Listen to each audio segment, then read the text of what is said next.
Hi everyone, here's what's bothering me today. I of course recently got back from a very lovely little weekend to the big city. However, it meant that I couldn't really do the Sunday sum up, and then last night I just wanted to talk about something that happened during my little trip to the big city.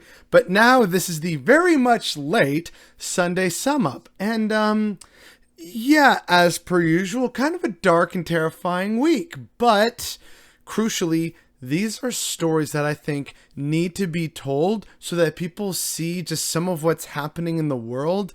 That is, not to try and depress people, but to point out that all cops are bastards, and that really is a global phenomenon, that America is increasingly a hellscape, and that many people who, when they hear stories of America becoming a hellscape, regurgitate this weird, drone-like response of, "This means communism's on the way, hope you like your free taste of communism." And I'm just sitting here like, dude, this is literally happening under an extremely capitalist system.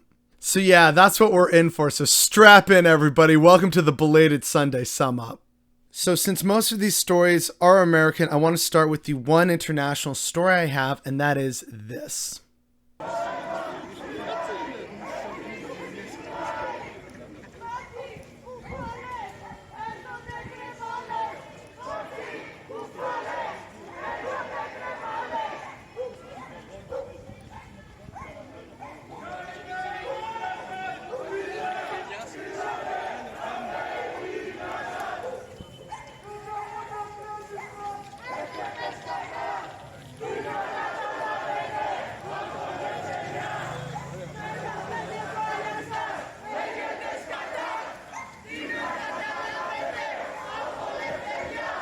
That is a video of anarchists in Greece protesting against cops. The reason that they're protesting against cops is that 7 of them shot 38 bullets at a Romani teenager in Greece. So yeah, it's not just America where cops like to use excessive force and an excessive amount of firepower to take down one person. These people continue to be stigmatized in the overwhelming majority of European countries. I think only Spain and maybe Portugal have a neutral to positive or tolerant view of them.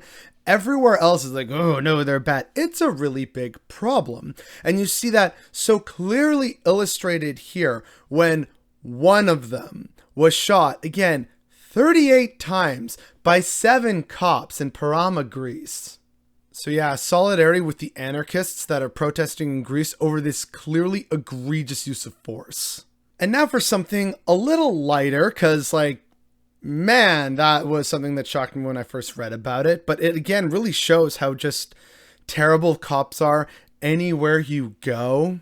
It's kind of like maybe there's this global problem of globalism and neoliberalism and a neoliberal strain of capitalism that just upholds the power of the state, and it's upheld by people like the cops who just brutalize protesters and the poor and minorities for no good reason other than it maintains the power structure, and challenging that and actively making the world a better place would cripple the power structure in place that actually runs everything, including the media, the military, etc. And maybe that's bad, but what do I know? I'm just a guy on the internet.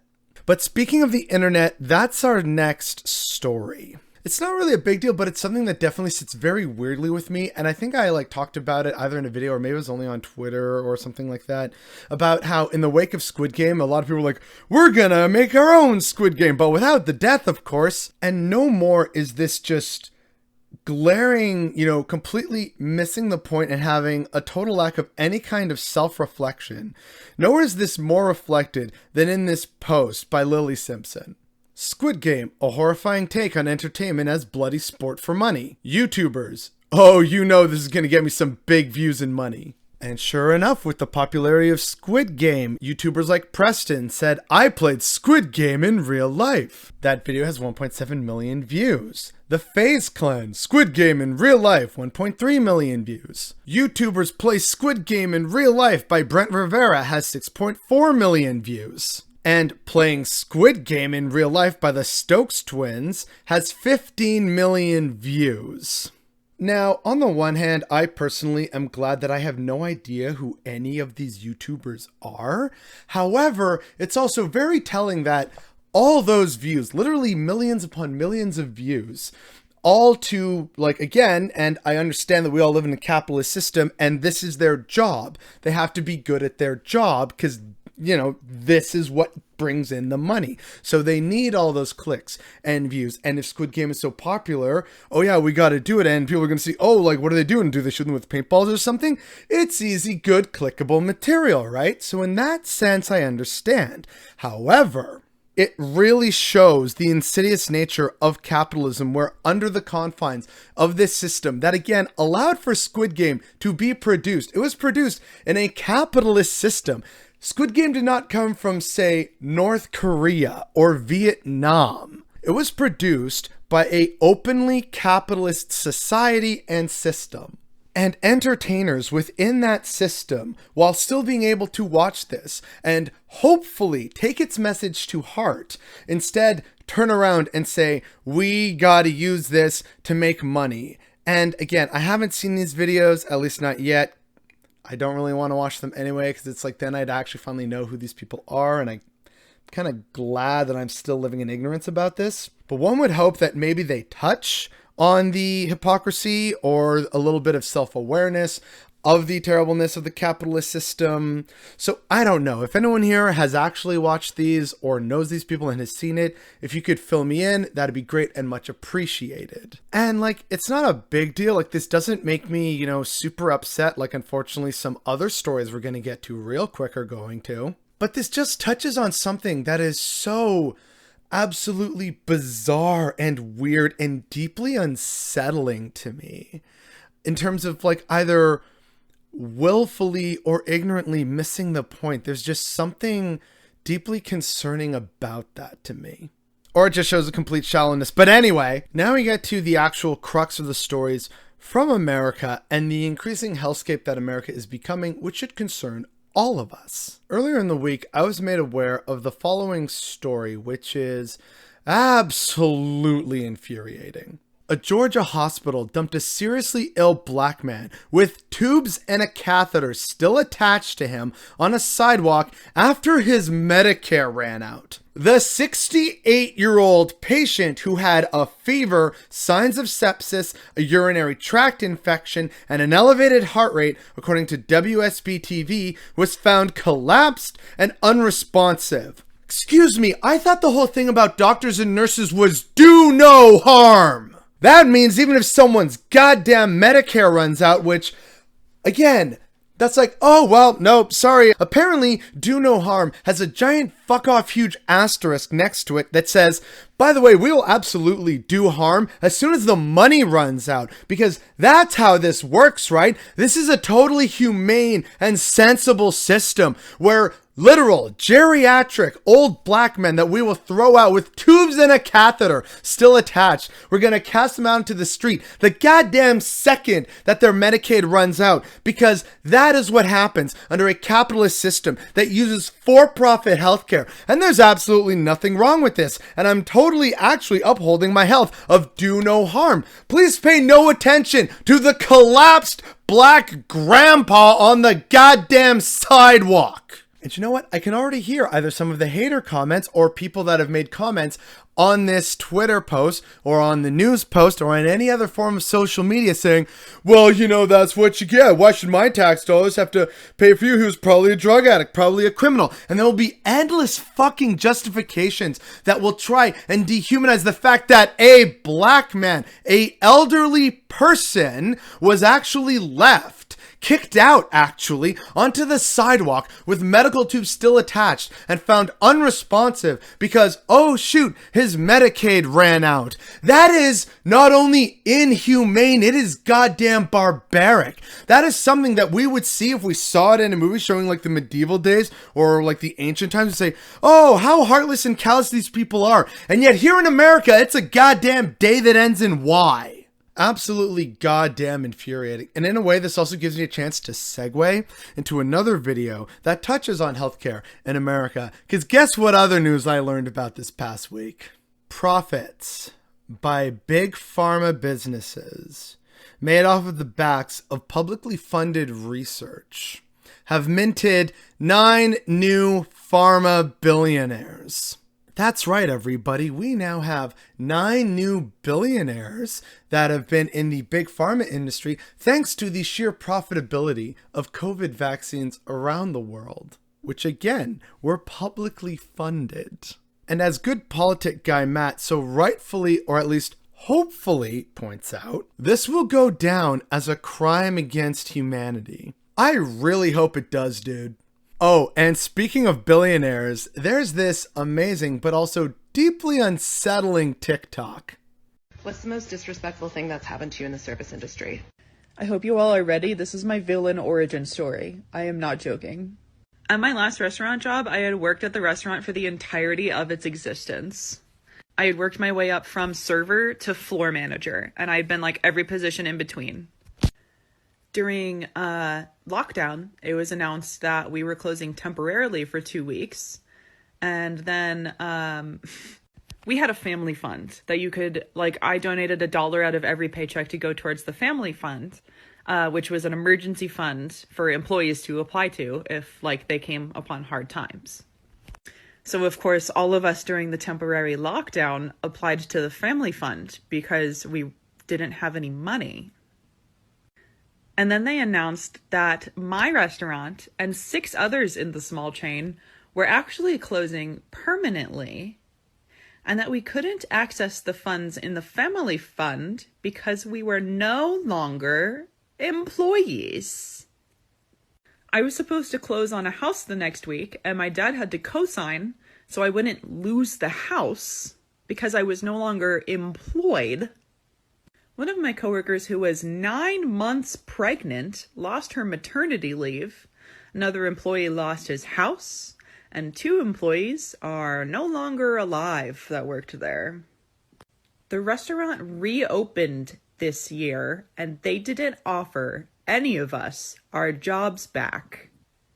Like, they actually sent us all an email that was like, hey, just so you know, we're reopening, but we're not giving you your job back. The restaurant is run by a billionaire whose brother is also a billionaire who was recently the host of SNL and owns a car company. Don't eat there.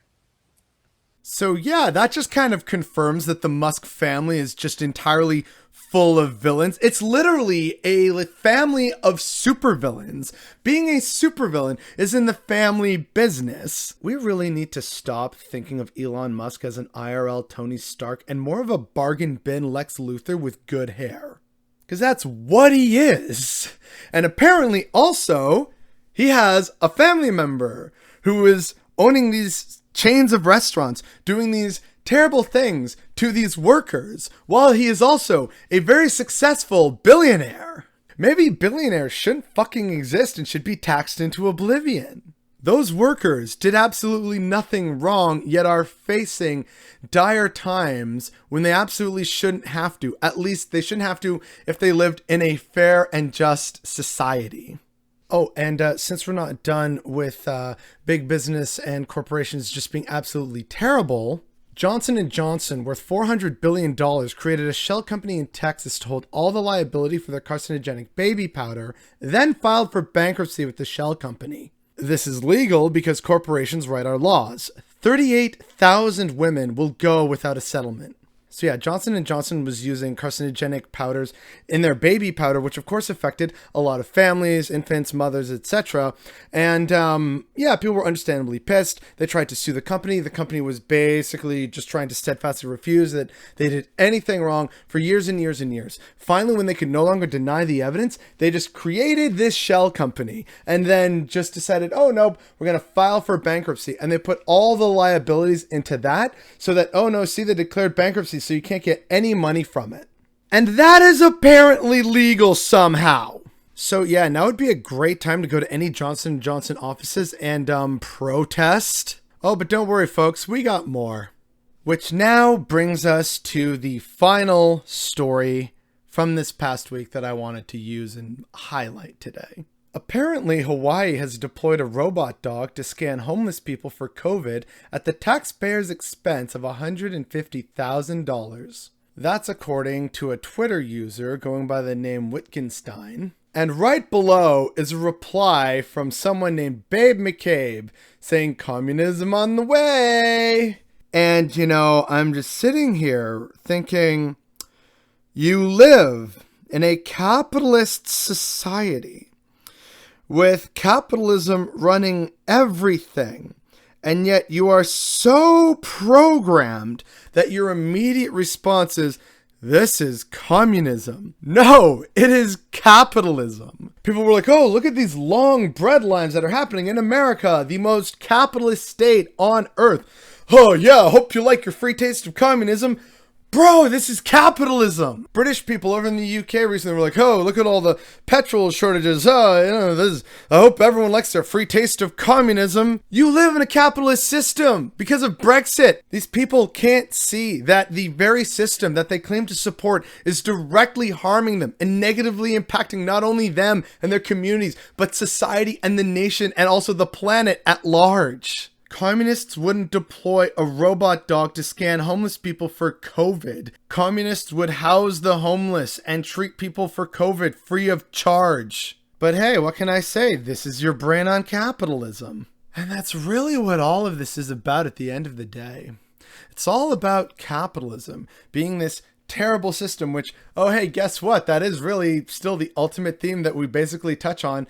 Every Sunday, it's like, capitalism is bad. Here's your weekly reminder why. The abuse of workers, the minting of new billionaires who are not taxed, the callous disregard for human life, and the commentaries on this system being, critically acclaimed and then being ruthlessly exploited by capitalist entertainers.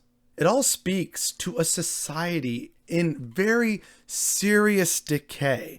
And yet there are so many people who don't see it that way. They still see it as, oh no, this is actually the fault of another system or another group of people. And we've seen where that thinking has historically led. And it's never anywhere good. And the fact that so many of us still can't recognize that in the present day is definitely what's bothering me today.